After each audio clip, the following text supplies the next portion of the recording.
North Norfolk coast, Hokum Hall has been home to the Cook family for over 250 years. Each generation has brought something different to the hall, be that in the objects we have here or in the design of the park and garden. In particular, each member of the family has left behind a portrait of themselves. In an age before photographs, portraiture was one of the few ways to capture what you looked like, and it was an incredibly important part of social life. Portraits could depict your profession. They could capture you at different ages and show a growing family. As well as large-scale portraits, portrait miniatures were incredibly popular as they were portable and could allow you to take an image of your loved one with you, much like a photograph in a wallet or on a phone today. Portraits are also used to represent a person's likes and dislikes. The two paintings behind me both depict the same man, Thomas William Cook of Norfolk, but they both represent very different things about him. This first portrait is painted when Cook was a young man.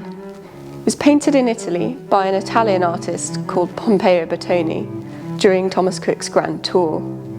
This was a sort of gap year taken by young men in the 18th century, where they would travel Europe and learn about art and architecture, as signified by the classical sculpture and idealised landscape behind him.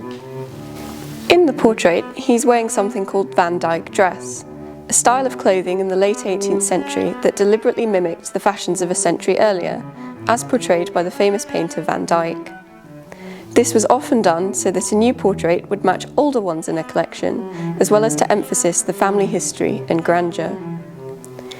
In this instance, however, it appears that the costume was worn specifically for the carnival in Rome as a type of fancy dress. Contemporary eyewitnesses describe Cook wearing this outfit and looking very handsome in it. Indeed, the portrait wasn't commissioned by Thomas Cook himself, but rather by a lady admirer, and it intends to portray Cook as a young and handsome young man. This second portrait is painted by the famous English artist Thomas Gainsborough. This portrait shows Thomas Cook dressed as a country squire out for a day's shoot. He was a very keen shot and is credited with creating modern game shooting as we understand it today. This portrait has a political message behind it. Thomas William was against fighting the American War of Independence, and he petitioned the King, George III, to stop the war. When he did so, he appeared in the clothes painted here. This was not the done thing, as these clothes were considered too casual for an audience with the King, and Thomas William would have been expected to appear in something much more formal. By dressing like this, though, he was making the point that the common people, the country people, were against the war that was otherwise supported by the people at court. Portraits could also celebrate important life events. These two portraits of Thomas Cook and his wife, Lady Margaret, celebrate the occasion when they were created Earl and Countess of Leicester, and show them dressed in their peer's robes. In the background of the portrait of Thomas, you can clearly see this statue, Diana. She was a particular favourite of Thomas's, and he paid 900 crowns for her when he was only 20 years old. That's the equivalent of £175,000 today.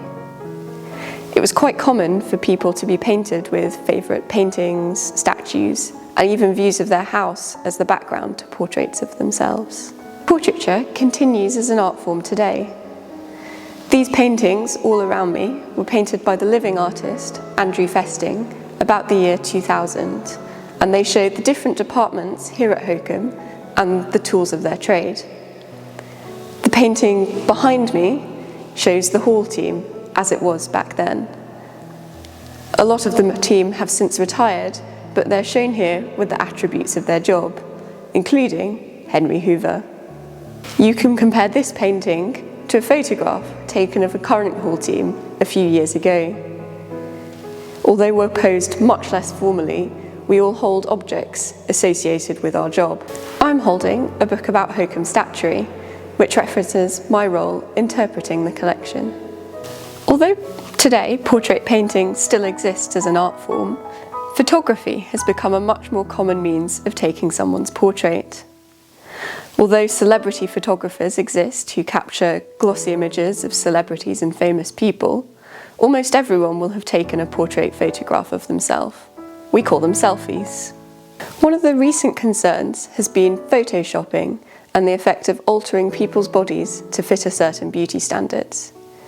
We've all heard of celebrities having their thighs slimmed or their noses altered to make them look more beautiful.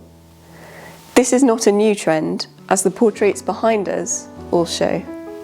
These paintings were all painted in the late 17th century by several different artists. While each is obviously of a different person, there are several features which can be found throughout all of these paintings. These include long, elegant necks, gently sloping shoulders, almond-shaped eyes, and broadly similar hairstyles and dresses. This type of airbrushing more commonly happened to women, who are supposed to conform to idealised beauty standards. However, you can also see strong similarities between portraits of men.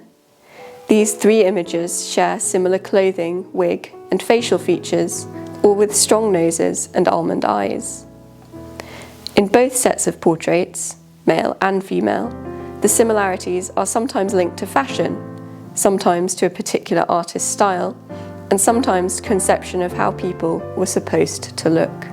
Portraits are an immensely personal art form. Next time you're visiting a country house, be sure to have a close look at the portraits and see what you can learn about the people in them.